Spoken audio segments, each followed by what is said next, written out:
Start करते हैं जी अपना next chapter, payment and receipts, जिसका आपकी बुक पे नेम है जी बैंकिंग। बहुत नॉर्मल सा और सिंपल सा चैप्टर है। इसमें कोई ऐसी चीज़ नहीं है जो आपने पहले अपनी प्रैक्टिकल लाइफ में ना देखी हो। मोस्ट ऑफ द बॉयज़ ने तो मतलब उनकी लाइफ में तो ये चलता ही आ रहा है पहले दिन से ही। सो बैंक आते जाते हैं अगर आप, तो आपको ये सारी चीज़ें पता होंगी। अच्छा, तो इस चैप्टर में थोड़े से कंटेंट्स ज़्यादा हैं, ठीक है, काफ़ी सारे कंटेंट्स हैं।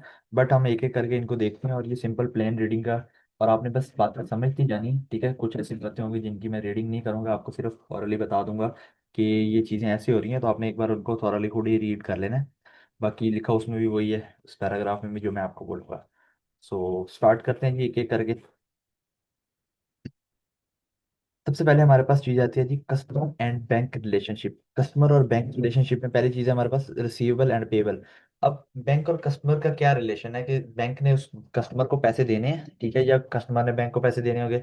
तो पढ़ते हैं जी, if a business pays 2000 into the bank. अगर बिजनेस, हम बिजनेस है, अगर हम बैंक में जाके 2000 रुपये रुकवाएं, the bank owes the money back to the business. ठीक है, बैंक की लाइबिलिटी है कि वो बिजनेस को पैसा वापस करेगा। देखो, हमने पहले दिन से, हम जब हमने बीआरएस भी करा था, तो हमने पढ़ा था कि बैंक हमेशा उल्टा रिकॉर्ड करता है। अगर हमारे पास पैसे आते हैं हम रिकॉर्ड करते हैं डेबिट, लेकिन बैंक करता है क्रेडिट। क्यों? क्योंकि बैंक की लाइबिलिटी होती है कि उसने हमें, यानी कि बिजनेस को पैसे वापस करने हैं। ठीक है, then the bank is there for receivable of the business. तो हम अपने पास क्या बुक करते हैं? डेबिट। ठीक है, कि बैंक से हमने पैसा लेना है। Equally the bank, the business is payable from the banks point of view. अब बैंक के पॉइंट ऑफ व्यू से क्या है कि उसने बिजनेस को पैसा वापस करना है, तो वो अपने तरफ लाइबिलिटी बुक करता है। अल्टरनेटिवली, अगर हम इसका उलट देखें, if the bank allows the business to an overdraft. अगर हम बैंक हमें ओवरड्राफ्ट, हमने पढ़ा था ओवरड्राफ्ट क्या होता है, कि हम बैंक से थोड़ा बहुत उधार ले लेते हैं, ठीक है। हम अगर अच्छे उनके कस्टमर हैं तो वो हमें कुछ थोड़ी बहुत अमाउंट का उधार दे देते हैं। तो क्रेडिट कार्ड इसकी मेन एग्जांपल है आपके पास, ठीक है। Alternately alternatively, if the bank allows the business an overdraft, then the bank is payable of the business and the business is receivable in the bank eyes।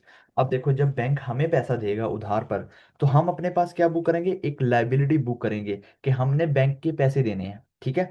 और bank अपने पास क्या book करेगा? Receivable book करेगा कि मैंने इस बंदे से, यानी कि बिजनेस से पैसा लेना है, ठीक है। The importance of this relationship is that bank can use the business 2000 in order to invest and hopefully to make a profit। देखो, हम जो पैसा बैंक में जाके जो 2000 रुपये रखवा रहे हैं, अब बिजनेस उसको अपने पास बैंक अपने पास थोड़ी ना रखेगा, ठीक है। अब बैंक उसका क्या करेगा? बैंक उस पैसे को पॉजिटिव एनपीवी, देखो आप आगे जाके एनपीवी पढ़ोगे, तो इसका मतलब ये होता है कि जहां से आपको, जिस बिजनेस से आपको प्रॉफिट हो रहा हो, ठीक है, बिजनेस, बैंक हमेशा पॉजिटिव एनपीवी में इन्वेस्ट करता है, ठीक है, ताकि उसको थोड़ा प्रॉफिट आए, और कम रिस्क वाले बिजनेसेस में इन्वेस्ट करता है ताकि उसको लॉस का चांसेस कम से कम हो, ठीक है। The profit does not have to be repaid to the business. Profit वो कभी भी हमसे शेयर नहीं करेगा। हम जाके अगर किसी बैंक अकाउंट में बैंक में जाके अकाउंट खुलवा रहे हैं, तो हम अगर उनको 2000 रुपये पे कर रहे हैं या अपने बैंक में रखवाने के लिए, तो वो उस पर कमाया जाने वाला उस 2000 को वो आगे इन्वेस्ट करते हैं, और उस 2000 से जो प्रॉफिट कमाते हैं वो हमें नहीं देते, ठीक है, वो अपने पास ही रखते हैं। The bank must however repay the 2000 as and when the requested. हाँ, लेकिन बैंक की ये लाइबिलिटी है कि वो जब भी हम उनके पास जाएंगे, ठीक है, जब भी हम उनके पास जाएंगे, बैंक में जाएंगे, हम उनको चेक से निकलवाएं या एटीएम से निकलवाएं, हम अगर 2000 रुपये निकलवा रहे हैं, तो बैंक की लाइबिलिटी है कि वो हमें 2000 देगा जब भी हम डिमांड करेंगे, ठीक है। Bank provide number of services to the customers, often charge interest and commission. देखो, बैंक हमें बहुत सारी सर्विसेज कर देता है, बट उस उन सर्विसेज को देने पर वो हमें इंटरेस्ट भी चार्ज करता है, ठीक है, या हमसे कमीशन लेता है। And the pure banking services are direct debit, standing order, overdraft and loan. देखो, ये सारी चीज़ें हमने अपने बीआरएस में पढ़ ली हैं कि डायरेक्ट डेबिट क्या होता है, स्टैंडिंग ऑर्डर क्या होता है। डायरेक्ट डेबिट में कि हमने एक अमाउंट फिक्स है बट टाइमिंग वेरिएबल है, ठीक है, किसी पेमेंट करनी है किसी सप्लायर को। स्टैंडिंग ऑर्डर का क्या हमने पढ़ा था कि जी हमने किसी अपने एम्प्लॉयज़ वगैरह को ज़्यादातर ये फैसिलिटीज़ दी होती हैं, उनको मोबाइल वगैरह अगर हमने दिए हुए हैं, तो उनको मोबाइल बैलेंसेस दे रहे होते हैं, ठीक है, को राशन वगैरह दे रहे होते हैं। तो एक फिक्स अमाउंट होती है, हर महीने हम बैंक को कहते हैं कि भाई आपने पैसे हमारे बिहाफ पर दे देना है, तो ये होता है स्टैंडिंग ऑर्डर। ओवरड्राफ्ट का हमने पढ़ लिया है कि थोड़ी बहुत 5 7 10 हज़ार की अमाउंट का हम ओवरड्राफ्ट बैंक से ले सकते हैं एक नॉर्मल पर्सन, ठीक है। एंड लोन्स का तो आपको पता ही है, ठीक है। तो ये जितनी भी सर्विसेज हैं, बैंक जब हमें प्रोवाइड करता है, तो इस पर हमें इंटरेस्ट चार्ज करता है, ठीक है।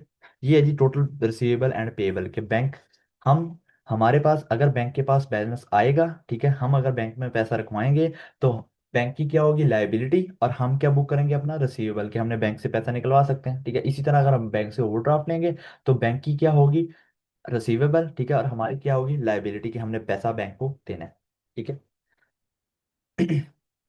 देन आगे इसमें है जी बैंक, बैंकर्स ऑब्लिगेशन। बैंकर्स की ऑब्लिगेशन क्या है, देखो, बैंकर की ऑब्लिगेशन यानी कि बैंक की ऑब्लिगेशन क्या है, although the bank does not account to its customer for any profit, हालांकि बैंक ने कभी भी हमसे प्रॉफिट शेयर नहीं करना, लेकिन उसकी कुछ ना नंबर ऑफ ऑब्लिगेशंस होती हैं कस्टमर की तरफ, क्या जी, the bank must repay the amount of deposit on demand और pay it to the third party when requested by drawing of cheque. देखो, जब भी हम बैंक में चेक लेके जाएंगे तो बैंक की क्या जिम्मेदारी है, अगर हमारे अकाउंट में बैलेंस पड़ा है तो बैंक की जिम्मेदारी है कि वो हमें, जब भी हम उसके पास चेक लेके जाएं, हमें पे करे या हम किसी थर्ड बंदे को चेक दे दें, ठीक है, किसी सप्लायर को पेमेंट करते हैं, हम चेक से पेमेंट कर देते हैं, तो वो हमारे बिहाफ पर जाके निकलवा सके, ठीक है, ये बैंक की लायबिलिटी है।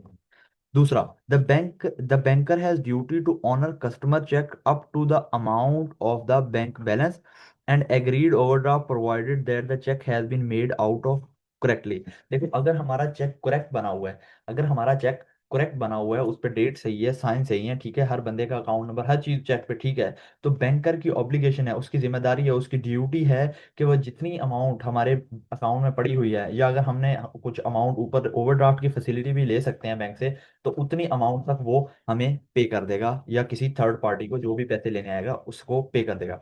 The bank must provide the amount of balance on the account any time on the request of customer. देखो, कस्टमर यानी कि बिजनेस जब भी हम जाके बैंक को कहेंगे कि भाई हमें अपनी, मेरे अकाउंट, मैं उसको अपनी डिटेल दूंगा, ठीक है, अगर मेरा किसी बैंक में हम बैंक अकाउंट है, तो मैं उसको जाके अपनी डिटेल दूंगा, और क्या होगा, वो उस डिटेल को देखेगा और वेरीफाई करेगा और मुझे मेरे अकाउंट का बैलेंस बता देगा, ठीक है, जब मेरा दिल करे मैं अकाउंट बैंक से जाके अपना बैलेंस पूछ सकता हूँ, ठीक है। तो ये बैंकर की जिम्मेदारी है कि वो मुझे बताए। Then thirdly, the banker must provide a statement showing the transaction on the account of an agreed period within the reasonable time at the end of the period। देखो, बैंक से जाके हम कभी भी अपनी बैंक स्टेटमेंट निकलवा सकते हैं, ठीक है, जब भी हम चाहें। बैंकर की जिम्मेदारी है कि हमें एक रीजनेबल टाइम, जो हम उसे टाइम दें, या एंड ऑफ पीरियड के पर, साल के एंड पर, महीने के एंड पर, तो वो हमें अब हमारी बैंक की स्टेटमेंट दे दे। आजकल तो हम अपने मोबाइल से ऑनलाइन भी डाउनलोड कर सकते हैं जो भी ट्रांजेक्शन हमारी हो रही हैं, सो फिजिकली भी जाके हम उनसे स्टेटमेंट्स ले सकते हैं। The customer is not obliged to check the statement. अब कस्टमर चाहे वो पढ़े ना पढ़े, ठीक है, उसको, उसने स्टेटमेंट मांगी थी, ऑब्वियसली पढ़ने के लिए मांगी है, देखने के लिए मांगी है, and therefore any error made by the bank is usually binding on the bank. But अगर उस स्टेटमेंट में कोई गलती है, ठीक है, तो वो बैंक की जिम्मेदारी है कि उस गलती को ठीक करे, ठीक है, वो बैंक के सर ऑब्लिगेशन होगी कि भाई इस जिम्मेदारी, इस चीज को ठीक करो, ठीक है। The banker also contractual duty not to disclose any information regarding the affair of customer। Banker की जिम्मेदारी है कि कभी भी उसकी पर्सनल डिटेल, अकाउंट नंबर, कोई सीएनआईसी, कोई कोई भी ऐसी पर्सनल डिटेल शेयर ना करे, unless unless instructed by the customer और compelled by the orders of law. हाँ, अगर सिर्फ तब कर सकता है जब उसको कस्टमर अलाउ करे कि भाई इस थर्ड पर्सन को मेरी डिटेल दे दो, या compelled by other areas of law, कि अगर लॉ कहे कि भाई हाँ, अगर वो क्रिमिनल बंदा है, जिस बंदे ने आपके पास क्रिमिनल बंदा है और उसने आपके पास अकाउंट खुलवाया है, कल उसको पकड़ा जाता है, तो हाँ, तो लॉ कहता है कि भाई इस बंदे की हमें डिटेल दो, हाँ, फिर बैंक की जिम्मेदारी है कि वो डिटेल देगा, ठीक है, अगर लॉ रिक्वायर कर रहा है। दो तरह से, या तो कस्टमर हमें खुद कह दे, या लॉ रिक्वायर करे तो भी हमें अपनी ड्यू कॉन्ट्रेक्चुअल ड्यूटी को पूरा करना है, ठीक है, और हमें उसकी इंफॉर्मेशन हम दे सकते हैं, वैसे हम नहीं दे सकते नॉर्मली, बट अगर कस्टमर अलाउ कर दे या लॉ अलाउ करे तो फिर हमें देनी है, ठीक है। In more general term, banker is expected to a professional level of care and skill dealing with the customer and their bank account। तो इसमें भी सिंपल यही बात दिखी है कि बैंकर को प्रोफेशनल वे और स्किल बैंकर होना चाहिए, ठीक है, स्किल्ड वर्कर होने चाहिए जो कस्टमर के अकाउंट के साथ डील कर रहे हो। अच्छा, ये तो सी सारी बैंकर की ऑब्लिगेशन। अब कुछ कस्टमर की भी ऑब्लिगेशन होती हैं। The main duty of customer to ensure the reasonable care is exercise when the drawing up cheque. देखो, कस्टमर की क्या ऑब्लिगेशन है, कस्टमर जब भी चेक हमें दे, ठीक है, जब भी कस्टमर चेक जाके दे, तो उस वो चेक सही होना चाहिए, ठीक है, उस पर साइन ठीक होना चाहिए, डेट ठीक होनी चाहिए। Cheque shown drawn up not to mislead the bank and not to facilitate forgery. देखो फ्रॉडी का मतलब कि किसी फ्रॉड को जो चेक हम ड्रॉ करवा रहे हैं, ठीक है, वो किसी फ्रॉड के लिए ना हो, ठीक है, और ना ना ही उस पर कुछ ऐसी अमाउंट लिखी हो जिससे बैंक को मिसलीड किया जा सके, ठीक है। तो ये है जी बैंकर्स और कस्टमर की ड्यूटीज। अच्छा, आगे आता है जी हमारे पास सेंट्रल बैंक क्लियरिंग सिस्टम।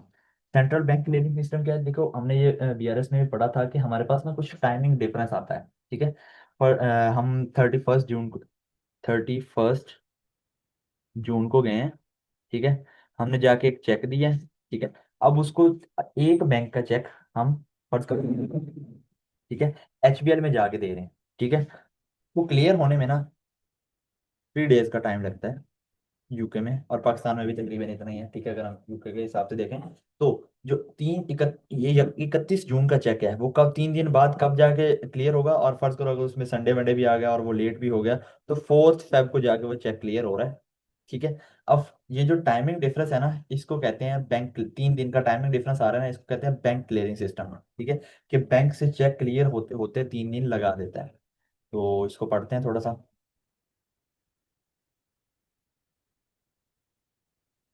अच्छा, bank clearing system. As an example the clearing system in the UK operate in the following manner. एक एग्जाम्पल के तौर पर उन्होंने नीचे लिखा हुआ है कि बैंक क्लियरिंग सिस्टम इस तरह ऑपरेट करता है। फर्ज करें एक लॉर्ड बैंक है, ठीक है, और एक एचएसबीसी बैंक है, ठीक है, ये दो बैंक है हमारे पास। देखो all cheques paid into paid से Lloyds bank branches in the day are sent to the Lloyds head office. जितने भी चेक एचएसबीसी के जितने भी चेक आएंगे लॉर्ड बैंक में, ठीक है, वो उसके हेड ऑफिस में भेजे जाएंगे। They are sorted in group according to the bank by the cheque. वो एक ग्रुप्स की फॉर्म में होंगे, ठीक है। जब एक किसी बैंक एचएसबीसी के चेक्स लॉर्ड बैंक में आएंगे, ठीक है, तो लॉर्ड क्या करेगा, वो सारे चेक्स अपने हेड ऑफिस भेजेगा। और हो सकता है उसके अलावा भी कोई और बैंक जिन्होंने उनके साथ मर्ज किया हो वो भी होंगे, और वो इसको एक अरेंज मैनर में भेजेगा, ठीक है। For example all the cheques drawn on H S B C are group together. सारे के सारे चेक उसको इकट्ठे करके ना वो शाम को अपने हेड ऑफिस भेज देगा, ठीक है। The process will take in each of the clearing head office clearing department, ठीक है। ये सारा प्रोसेस हेड हेड ऑफिस में होता है, ठीक है, और वहां से बैंक क्लियरिंग होती है। एक हेड ऑफिस, देखो बैंक से ना मर्ज होकर एक क्लियरिंग सिस्टम बनाया होता है, एक अपना हेड ऑफिस बनाया होता है, और सब बैंक्स का वहां पर अकाउंट होता है, ठीक है। उससे क्या होता है कि जो भी चेक्स एक दूसरे के बैंक में आते हैं वो शाम को अपने सारे चेक्स क्लियर कर लेते हैं उस हेड ऑफिस में जाके भेज के, ठीक है। अच्छा, फर्ज करो the end of the might of the particular day, एक एंड के दिन पर Lloyd requires 18 million from H S B C to cover the cheque paid into the Lloyd branches at that are shown on H S B C bank account.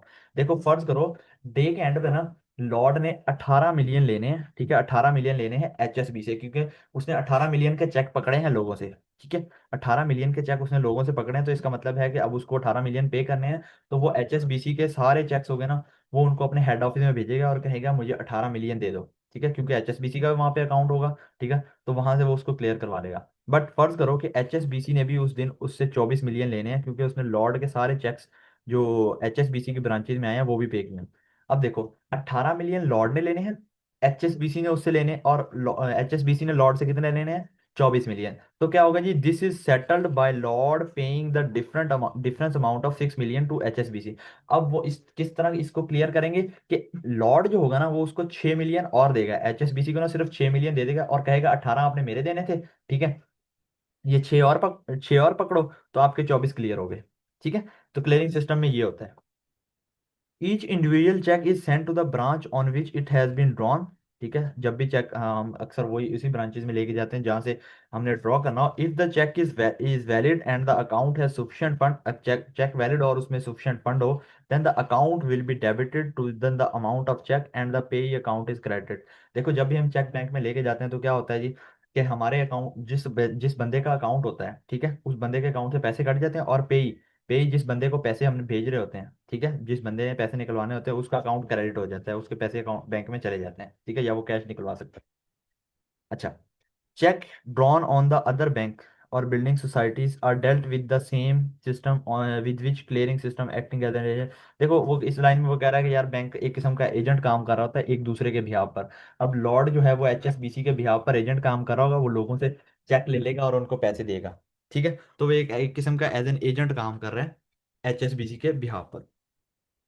Check do not leave the branch if both the drawer and the payee has an account at the branch, check are dealt with the head office if the drawer and pay have account at different branches of the same।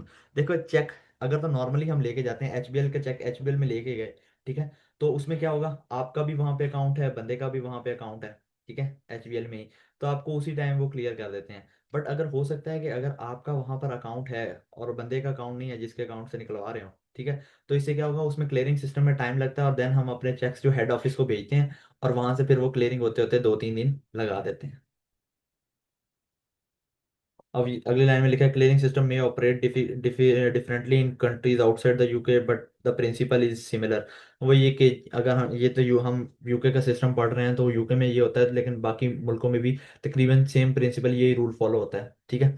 Timing, next है जी timing, हमारे पास timing of the clearing system, वही clearing system की timing हमने कहा, उसने 31 जून को जाके चेक दिया, 3 दिन उसको क्लियरिंग में लग गए, ठीक है, और देन वो 4 फेब को जाके पैसे निकलवा रहा है, कोई संडे वनडे भी आ गया था दरमियान में, तो वो क्या होगा जी, वो टाइमिंग डिफरेंस आ जाएगा कि हमारी बुक्स में शो हो रहा होगा कि हमने 31 जून को पैसे निकलवा लिए, ठीक है, ठीक है, हमारे पास 31 जून को पैसे आ गए, लेकिन बैंक में कब पैसे आए होंगे, आपके 4 जुलाई को जाके, ठीक है। This time taken to process the clearing check has reduced in the recent year. In some cases, such when the drawer and the pay check have an account at the same branch, it may cover 1 working days, ठीक है।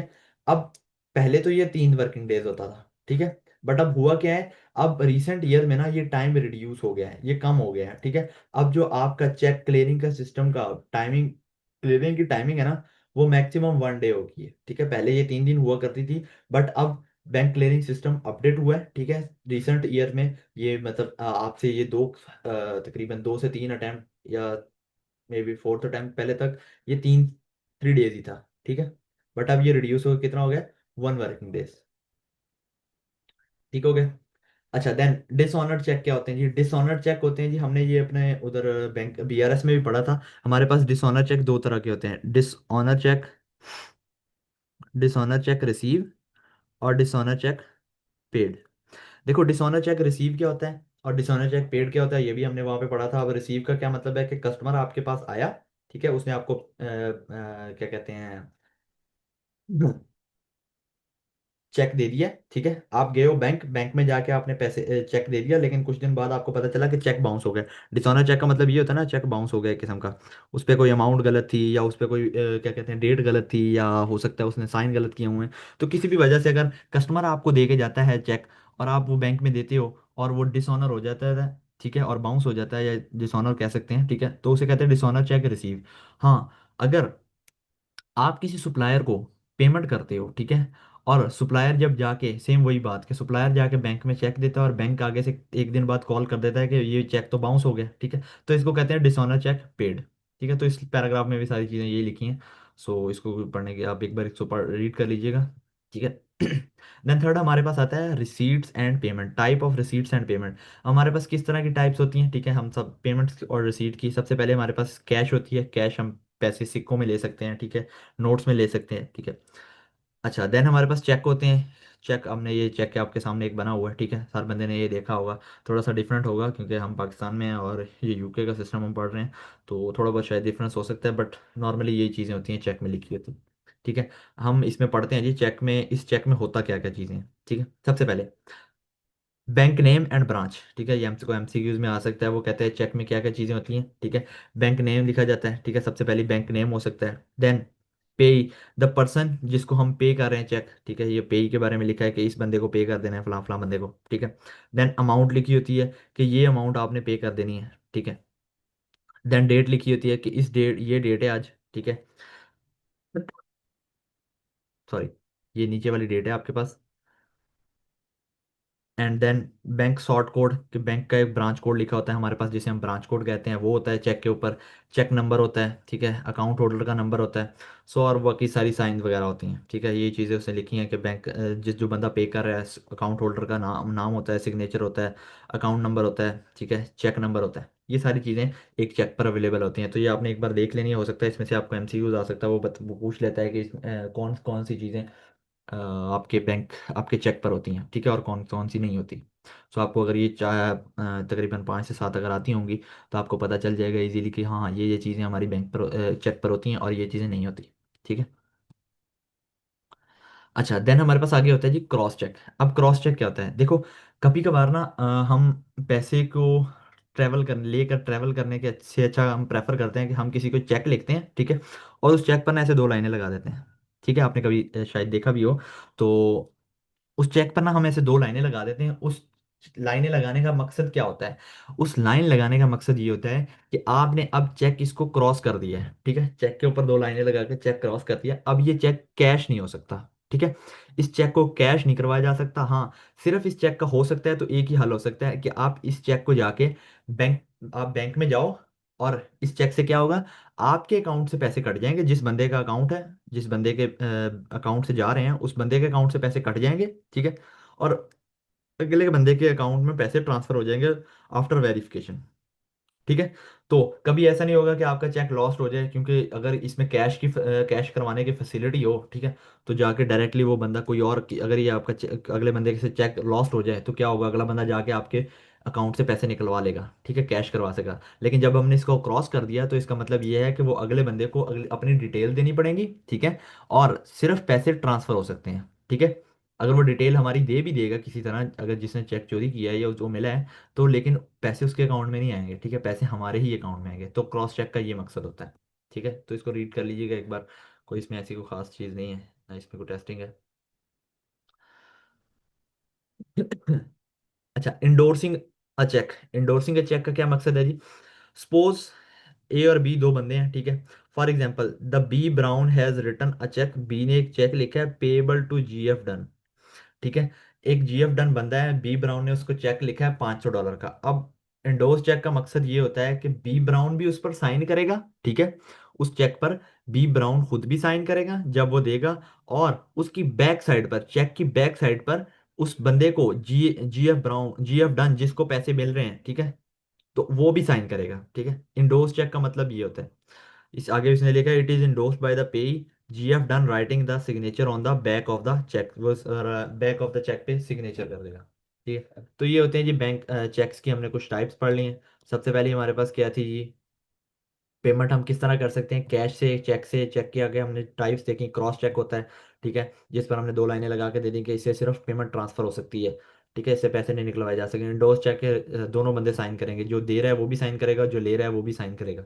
ठीक है, अच्छा next आगे वही चीजें आ गई, standing order हमने अभी डिस्कस किया। स्टैंडिंग ऑर्डर क्या होता है कि आप किसी बंदे को फिक्स अमाउंट और फिक्स टाइम पर, देखो स्टैंडिंग ऑर्डर में ये होता है कि आपने बैंक को इंस्ट्रक्शंस दी होती हैं कि भाई इस बंदे के अकाउंट में, फर्ज करो ये ज़्यादातर होता है चैरिटी जब करते हो आप, ठीक है, और जब आप अपने एम्प्लॉयज़ को बैलेंसेस दे रहे होते हो, ठीक है, अगर आपने फोन्स दिए हुए हैं फर्ज करो, तो आप उनके एम्प्लॉयज़ को, अपने एम्प्लॉयज़ को बैलेंसेस वगैरह दे रहे होते हो। तो स्टैंडिंग ऑर्डर का मकसद ये होता है, आपने बैंक को इंस्ट्रक्शन की होती है, आपका बैंक में अकाउंट है बिजनेस का, बैंक बिजनेस इंस्ट्रक्ट करता है बैंक को कि भाई ये मेरा अकाउंट है, ठीक है, इस अकाउंट से हर महीने, ठीक है, फिक्स टाइम हो गया, हर महीने इतनी अमाउंट इस बंदे के अकाउंट में ट्रांसफर कर देनी है। ठीक है, तो इसने ये लिखा है standing order is an instruction to the bank by the payer to pay the certain amount on a regular basis, usually monthly basis, to third party, किसी तीसरे बंदे को। This removes the need of anyone within the business to remember to make the payment और to write a cheque. इससे ये होता है कि बैंक के पास, बिजनेस के पास जब टाइम नहीं होता ना, तो हर बार ये नहीं हो सकता हर महीने वो यही काम करता है, उसको पता है ये काम उसको हर महीने करना है। तो बैंक को इंस्ट्रक्शन देते हैं कि आपने यार मेरे भी यहाँ पर ना हमेशा फिक्स अमाउंट और फिक्स टाइम पर ये पैसे ट्रांसफर कर देना है। तो हमने पढ़ा है स्टैंडिंग ऑर्डर के लिए वो कुछ हमसे इंटरेस्ट या कमीशन भी चार्ज कर सकता है। ठीक है, ये हमने बीआरएस में भी डिस्कस किया हुआ है। अच्छा, डायरेक्ट डेबिट क्या है जी, डायरेक्ट डेबिट वही बात कि इसमें आपकी अमाउंट भी एंड टाइम, अमाउंट आपकी फिक्स भी हो सकती है, बट टाइम आपका फिक्स और वेरिएबल दोनों हो सकता है। और ये ज्यादातर होता है जब हम सप्लायर को पेमेंट करते हैं। डायरेक्ट डेबिट का केस हम ज्यादातर तब करते हैं जब हम सप्लायर को पेमेंट करते हैं। हम बैंक को इंस्ट्रक्ट कर देते हैं कि भाई ये सप्लायर आएगा, मुझे नहीं पता ये कब आए, आज आए, कल आए, परसों आए, तो ये जितने भी पैसे आपसे डिमांड करे, ठीक है, या हम उसको बताते हैं कि एक फिक्स अमाउंट है आपके पास, ये अमाउंट उस बंदे को पे कर देनी है। ठीक है, हमें नहीं पता वो बंदा कब आएगा, आज आ जाए, कल आ जाए, 6 दिन बाद आ जाए, बट आपने ये अमाउंट उस बंदे को, सप्लायर वो हमारा ना परमानेंट सप्लायर होता है, तो इस वजह से हम बैंक को इंस्ट्रक्ट कर देते हैं कि आपने इस बंदे को, वो हमें उस पर एतमाद है, तो आपने उसे पैसे दे देने हैं। ठीक है,